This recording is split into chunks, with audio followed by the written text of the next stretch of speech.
Welcome to the Business Blast podcast. I'm your host, Tyler Wagner. This episode is brought to you by Authors Unite. Authors Unite provides you with all the resources you need to become a successful author. You can learn more about Authors Unite and join the free community at authorsunite.com. Now, let's jump into the episode.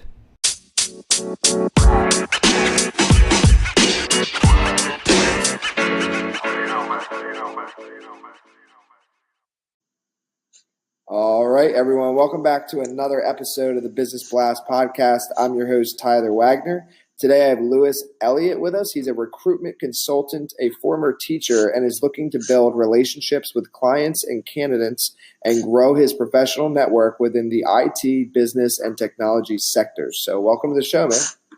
Hi, Tyler. How you doing? Doing awesome, man. How are you? Good. Grateful to have you on. Oh, brilliant. Glad to be on. So we'll jump in, man, to the first one. The first question I have for you, Lewis, is what is the best story from your life that has an underlying valuable message? Right. So when I was 18 years old, I went traveling around Asia. Literally, I was going to beach parties, boat parties. I was a little bit naive, thinking I was old enough to go traveling when I was 18 by myself. But I went out there and did it anyway.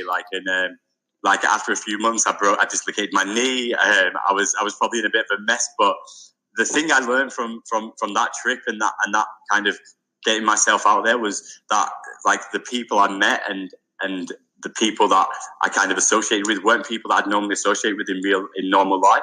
So I just think the relationships I built, and after that, I think I've taken away from that I can speak to people from all different walks of life, from all different backgrounds, and I've just got that. Obviously, I can speak to them on a kind of a peer level. Just that's what I learned from that trip and that traveling. And what is the most valuable piece of information we should know that's within your expertise or industry? So, as you said, I'm in recruitment. I think relationship building for recruitment is key. I think for most industries is key. I personally, I treat my candidates as if they're clients, because one day they will be, and that hopefully that I build relationships that last that long. And it's not seeing tomorrow or the day after. It's seeing 2 years or 3 years down the line. I think that's what I want to pull from recruitment. I want to build them long lasting relationships and treat people like they deserve to be treated within the sectors that we're in. And what's your best piece of overall business advice? So not necessarily industry specific. No, so I think working hard. I think some people get lucky. I think everyone gets lucky within their life at some point, but I think most successful people, if you ask them, would say that luck hasn't got them to where they are. They've had maybe a lucky break, but the hard work is what gets you to where you're getting, and not giving up and just striving to succeed. And if you could give your younger self one piece of advice, what would that be? I think confidence, more than anything, confidence and conviction. Just having that conviction in your actions to kind of do, and not let people who are older or older than you or kind of higher than you intimidate you, and never let them knock you down. Just kind of keep going at it. And have more confidence. And in your opinion, what's the key to happiness? I think it's the Holy Spirit, the three. I think it's giving, learning, and resilience. I think if you've got all them three things together, you're going to be successful. I think you've got to give back. You've got to give out. You've got to give out as much as you get in, even not more. I think you have to give out twice as much as you get back in. You need to learn from what you've done. And resilience, if you're not resilient, you're never gonna be successful. And what is the best book that you've read, and what was the number one thing you learned from that? So it's a little bit of a weird one. It's called Hot Faith. It's by Nancy Gowdy.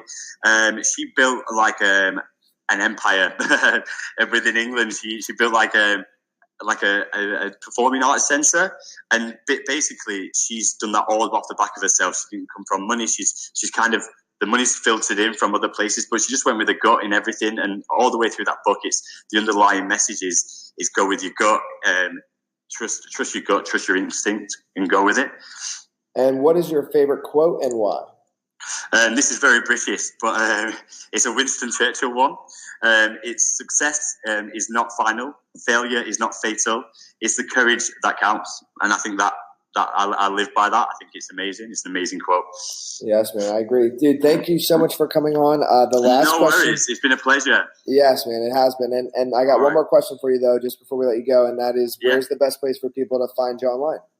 All right. So LinkedIn, like you said, Lewis Elliott. I'm on LinkedIn quite a lot. I love LinkedIn. I was on a date the other week, and I said that LinkedIn was one of my key interests.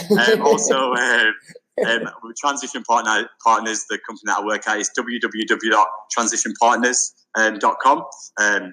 Yeah. So Perfect, that's man. the best that's given. Thank you again. All right. No worries, Tyler. It's been a pleasure. The podcast you just heard was published with Anchor. Got something you want to say to the creator of this show? Send them a voice message using the Anchor app, free for iOS and Android.